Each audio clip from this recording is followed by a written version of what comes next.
Personally, I think what motivated me is that I've been hip-hop since early 80s, 85, and working with CBC for the past 6 years. I'm out a lot, doing a lot of recording, a lot of singer-songwriter stuff, operas, everything, because we support Canadian music. And we record a lot of urban music, some rap music, but I think we can do a lot more because rap music's really taken off, and it really needs to get that proper recognition that it's a legitimate Canadian music. It's art. So I put a proposal together, talked to my colleague Ron Skinner about it, and he really encouraged me that I should present it to the rest of the radio team, this concert that I want to do, and kind of document Canadian hip-hop history from the early 80s up until now, because we have a real serious history.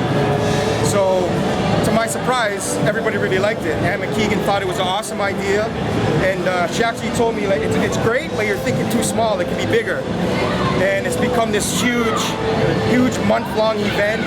And the week leading up to the concert, March 29th, there's a lot of events we're doing. There's an exhibit that's going to document a lot of the earlier materials, whether it's record covers or Junos, old flyers from the 80s. And then April 1st, we're having a summit day in the atrium. And we're going to have breakdancing and DJing, MCing, and it's going to be a real good time. So it's kind of like we're educating people about hip-hop who don't normally listen to it or may not fully understand what it's about, and at the same time we're documenting the history of it, because again, a lot of people don't know that we've been doing this from like the early 80s, and we've been collaborating with artists in the States, and it's come to the point now where it's like we've really mastered the craft.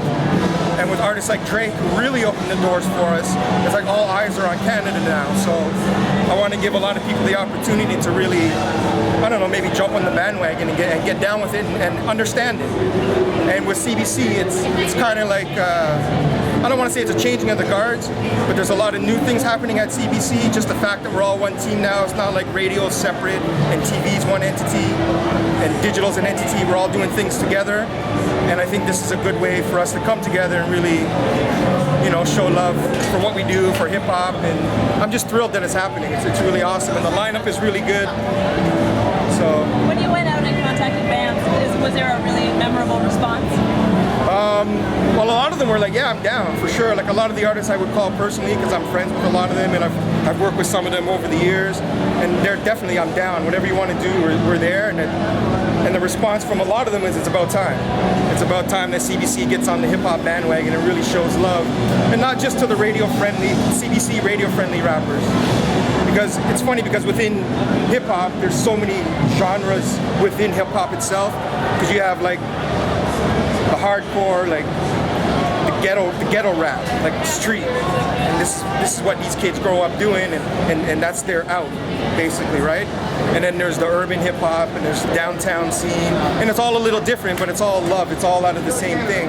So to bring all these acts together, it's awesome, right? So like we got Ghetto Concept, who like won Junos back-to-back Junos back in the 90s, and it doesn't really get harder than Ghetto Concept. I mean, the name kind of explains it, right? And we've got Shad on the bill, Chaos, and all these guys. It's all love, right? We got Maestro, Michie Mee, some of the pioneers who really, led the way for us and kind of started opening the doors and got that attention. So, the response has been really positive, but it's also been really hard pulling it all together. And Ron will testify to that. Like it's really difficult just organizing all the different acts and convincing them that, what we're doing, it's authentic. Because that was the first thing. It's like a little bit of skepticism because CBC is not really known for hip hop and representing hip hop. So it was kind of like convincing them and letting them know, like, no, we're going hard with this. We got the right people on the team, and myself, we got Dalton Higgins involved in it, and Manifesto came on board, Mindbender's involved. So we got a lot of people who know hip hop, right? And then we have CBC who knows the business of the industry, and it's going to be proper, man. It's going to be really good. Perfect. All right. So excited to try it. It's so great. It's so great to see how. It's so great to see your passion. It's something that. Right. It's something that.